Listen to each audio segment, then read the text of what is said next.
کیا جدید جنگوں میں 6 لڑاکا طیاروں کا ملبہ کسی جادو کے تحت غائب کیا جا سکتا ہے؟ یہ وہ سوال ہے جس نے اس وقت عالمی دفاعی ماہرین کو چکرا کر رکھ دیا ہے۔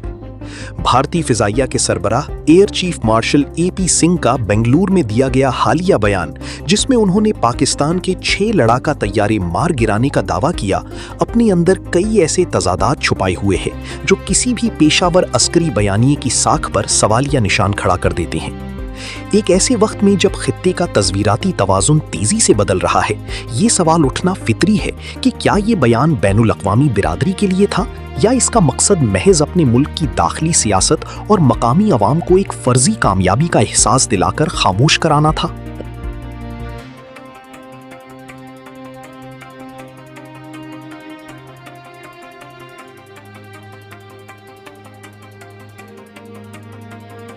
موجودہ دور میں، جسے معلومات کا سب سے شفاف عہد کہا جاتا ہے، کسی بھی فضائی مارکے کی سچائی کو چھپانا تقریباً ناممکن ہو چکا ہے۔ جدید ریڈار سسٹم، سیٹلائٹ تصاویر اور اوپن سورس انٹیلیجنس کسی بھی جہاز کے گرنے کی تصدیق سیکنڈوں میں کر دیتے ہیں۔ یہاں ایک حیران کن حقیقت سامنے آتی ہے کہ اگر 6 طیارے تباہ ہوئے تو ان کا ملبہ کہاں ہے؟ جدید دفاعی تاریخ میں یہ پہلی بار ہوا ہے کہ اتنی بڑی تعداد میں طیارے گرانے کا دعویٰ تو کیا جائے، لیکن مہینوں گزرنے کے بعد بھی اس کا ایک پیچ یا ملبے کا کوئی ٹکڑا دنیا کے سامنے نہ لایا جائے۔ یہ ممکن ہی نہیں کہ آج کے ڈیجیٹل دور میں اتنے بڑے پیمانے پر ہونے والا نقصان مکمل طور پر نظروں سے اوجھل رہے۔ اس بیانیے میں موجود تکنیکی خامیاں اور جھول اس وقت مزید واضح ہوئے جب بھارتی فضائیہ کی جانب سے اس تقریر کی باقاعدہ پریس ریلیز جاری کی گئی۔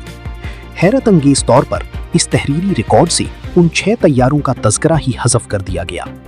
یہ تضاد ظاہر کرتا ہے کہ خود بھارتی عسکری ادارے اس بیان کو عالمی سطح پر بطور حقیقت پیش کرنے میں ہچکچاہٹ کا شکار ہیں۔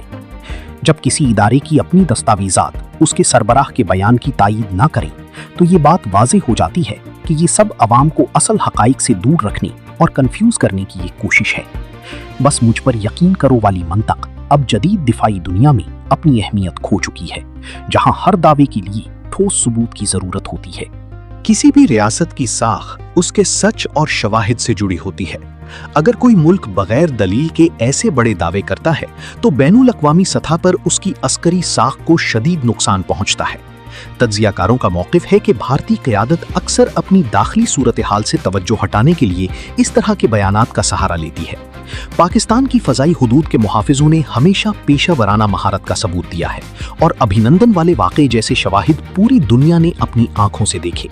ایسے میں بغیر کسی ثبوت کے کیے گئے دعوے محض ایک سیاسی مہم جوئی سے زیادہ کچھ نظر نہیں آتے۔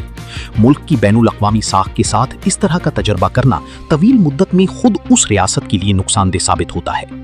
حاصل کلام یہ ہے کہ سچائی ہمیشہ شواہد کی محتاج ہوتی ہے۔ اگر بھارتی فضائیہ کے پاس ان 6 طیاروں کی تباہی کا کوئی ڈیٹا یا ثبوت موجود ہے تو اسے سامنے لانا عالمی ساکھ کے لیے ناگزیر ہے۔ بصورت دیگر ایسے بیانات صرف عوامی سطح پر وقتی ہیجانی کیفیت تو پیدا کر سکتے ہیں، لیکن تاریخ کے ریکارڈ میں ان کی کوئی حیثیت نہیں ہوگی۔ لیکن کیا بھارت کی اس حالیہ بوکھلاہٹ کی اصل وجہ پاکستان کی بڑھتی ہوئی فضائی طاقت، خاص طور پر JF-17 بلاک 3 کی نئی صلاحیتیں ہیں؟ اس نئی ٹیکنالوجی نے خطے میں توازن کو کس طرح تبدیل کیا ہے؟ اس پر ہماری اگلی تفصیلی رپورٹ میں حقائق سامنے لائے جائیں گے۔ اپنی رائے کا اظہار کامنٹ سیکشن میں ضرور کریں۔